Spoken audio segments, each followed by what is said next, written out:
The year is 1241 AD. The place is the plain of Mohi, near the Sajo River in eastern Hungary. A European army of perhaps 30,000 knights, crossbowmen, and infantry stands in disciplined ranks. They are the finest soldiers Christendom can muster. Hungarians, Templars, Hospitallers, Germans. They wear heavy chainmail and plate armor. They carry lances, swords, and shields. They are confident. They have heard stories of a new enemy from the east, a horde of savage horsemen who have already destroyed the Russian principalities. But these Europeans have never faced the Mongols. They do not understand what they are about to experience. Over the horizon, a dust cloud appears. It grows larger. The ground begins to tremble. Then the Mongols come. They do not look like soldiers. They wear no shining armor, no plumed helmets. They wear leather and felt, fur caps and sheepskin coats. They are small, wiry, and hard as iron. Each man rides not one horse, but 4 or 5, switching between them to keep every mount fresh. And each man carries a weapon that will change warfare forever, a composite recurve bow made of wood, horn, and sinew, glued together under immense pressure. This bow can shoot an arrow over 300 yards. It can punch through chainmail at 100. And a Mongol horse archer can loose up to 12 arrows per minute while riding at full gallop. Today at Mohi, the Europeans will learn what speed and firepower truly mean. The Mongols do not charge. They swirl, they encircle, they shoot. The knights try to pursue, but the Mongol horses are faster. The knights tire, but the Mongols rotate fresh mounts. The arrows fall like rain. The European formation breaks. The knights, unable to catch an enemy they cannot see, are cut down one by one. When the sun sets, the plain is carpeted with 20,000 Christian dead. King Bela IV of Hungary flees to the Adriatic coast. Europe is defenseless. Only the death of the Great Khan Ogedei and the Mongol withdrawal to elect a successor saves Western Europe from total conquest. This is the power of the Mongol horse archer. Not just a soldier, a weapon system, a way of life. Speed is power, mobility is victory, and the horse archer is the deadliest rider the world has ever seen. Today, we are going to understand why.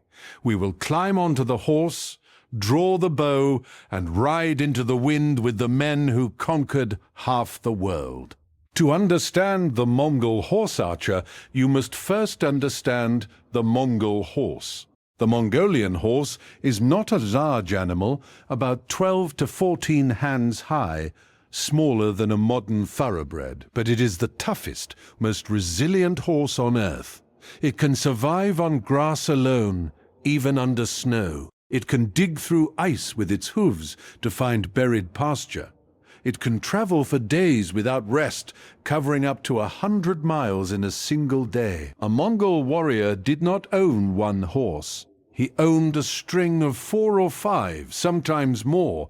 He rode a different horse each day, keeping the others fresh. When a horse tired, he switched. When a horse was wounded, he left it to recover, or ate it. The horse was not a pet. It was a tool, a weapon, a food source. The Mongol warrior was born in the saddle. He learned to ride before he could walk. As a toddler, he was strapped to a horse's back. By age 4, he was riding alone. By age 6, he was learning the bow. By age 12, he was hunting with the tribe, shooting hares and birds from horseback. By age 15, he was a warrior.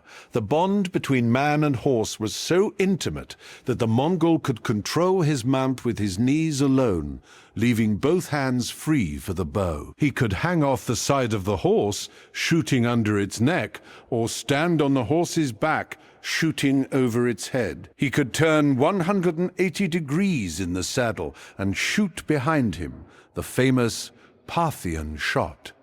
The Mongols did not ride horses. They were centaurs. Half man, half horse, all death. Now, let us talk about the weapon. The Mongol composite bow was a marvel of engineering. Unlike the longbow of medieval England, which was a single stave of yew wood, the composite bow was made of multiple layers. A core of wood was wrapped with layers of animal horn on the belly, the side facing the archer, and sinew on the back, the side facing away. The horn resisted compression. The sinew resisted tension. When the bow was strung, it curved away from the archer. When drawn, it straightened. The energy stored was immense. A Mongol bow had a draw weight of 100 to 160 pounds, comparable to an English longbow, but it was much smaller, only 3 to 4 feet long when strung. A Mongol warrior could carry his bow in a leather case on his hip, along with 2 quivers holding 60 arrows. The arrows themselves were specialized. Some had heavy broadheads for piercing armor. Some had needle-pointed heads for long-range shooting. Some had blunt heads for stunning small game. Some had whistling heads, carved with holes that produced a screaming sound in flight, used as signals or to terrify enemies. The arrow shafts were made of birch or reed, fletched with eagle or vulture feathers. The Mongols did not waste arrows. Each arrow was precious. Each arrow was deadly. And each Mongol could shoot 12 of them in a minute while galloping at 30 miles per hour. That is not archery. That is a machine gun. The training of a Mongol horse archer was relentless. The Mongols lived on the steppe, a vast treeless grassland where winter temperatures dropped to 40 below zero and summer temperatures soared past 100 degrees. Survival required toughness. Archery was not a sport. It was a necessity. The Mongols hunted year-round, not for recreation, but for food. The hunt was their training ground. A single hunt might involve thousands of riders, forming a massive circle around a herd of antelope or deer. The riders would close in, shooting from horseback, killing hundreds of animals in a coordinated slaughter. This required discipline, communication, and marksmanship. A man who could not hit a galloping antelope at 50 yards would starve. A man who broke formation and let the herd escape would be punished, perhaps executed. The hunt was also a form of tactical drill. The encircling maneuver used in hunting was exactly the maneuver used in war. The Mongols did not need to invent battlefield tactics. They adapted the tactics they had used for centuries as hunters. Their enemies were just another herd. The great Mongol general Subutai said it simply, "The hunt is the school of war. He who cannot hunt cannot fight. He who cannot encircle cannot conquer." Now let us talk about tactics. The Mongol horse archer did not fight like a European knight. The knight sought close combat. He wanted to charge, smash, and break the enemy line. The Mongol wanted distance. He wanted to shoot from beyond the enemy's reach, wear him down, and destroy him without ever engaging hand-to-hand. The standard Mongol tactic was the caracole, a continuous circle of mounted archers, each riding to the front, loosing a volley, then riding to the back to reload. The enemy was constantly under fire, with no opportunity to counterattack. If the enemy charged, the Mongols rode away, shooting as they retreated. If the enemy retreated, the Mongols pursued, shooting as they advanced. The Mongols also used the feigned retreat, a false flight that drew the enemy out of formation. The enemy, thinking they were winning, would chase the fleeing Mongols. The Mongols would lead them into an ambush where fresh troops waited. Then the Mongols would turn and annihilate the exhausted pursuers. This tactic worked against knights, infantry, and even other horse archers. The Mongols also mastered the talugma, the encirclement. One part of the Mongol army would pin the enemy from the front. The wings would sweep around the flanks faster than the enemy could react. When the encirclement was complete, the Mongols would shoot from all sides. The enemy, trapped, would be slaughtered. This was not a battle. It was a harvest. The Mongols did not fight to win. They fought to destroy. The psychological impact of the Mongol horse archer was as devastating as the physical. European knights, raised on codes of chivalry, expected their enemies to stand and fight. The Mongols would not stand. They would not fight on the enemy's terms. They would not give the enemy a chance to use their heavy armor and lances. Instead, they would stay just out of reach, shooting arrows that killed horses and wounded knights. The knights, unable to catch the Mongols, would grow frustrated, exhausted, and terrified. Their horses would be killed from under them. Their armor, designed to stop swords and lances, was not designed to stop a steady rain of arrows. Arrows found gaps in the armor, the armpits, the neck, the groin. Arrows killed the horses. Arrows killed the foot soldiers. Arrows fell like hail, and there was no shelter. The Mongol arrows were sometimes poisoned. They were sometimes coated in dried dung, causing deadly infection. Even a minor wound could kill a man days later. The Mongols understood that terror was a weapon. They cultivated their reputation. They allowed a few survivors to escape from every battle so that the stories of Mongol cruelty would spread. They sent envoys ahead of their armies, demanding surrender. If a city surrendered without resistance, the Mongols might spare it after looting it, of course. If a city resisted, the Mongols would annihilate it. They would kill every living thing, men, women, children, even cats and dogs. They would salt the earth. They would build pyramids of skulls. These were not acts of random savagery. They were calculated acts of psychological warfare. The next city, hearing what happened to the last one, would surrender without a fight. The Mongols conquered most of Asia not by fighting every city, but by terrifying every city into submission. And the horse archer was the instrument of that terror. The limits of the Mongol horse archer are also worth understanding. The composite bow was less effective in wet weather. The glue that held the layers together could dissolve in prolonged rain. The Mongols, who came from the dry steppe, struggled in damp climates like Eastern Europe. Their horses, tough as they were, needed grass. In winter, they could dig for it. In heavy snow or frozen ground, they could not.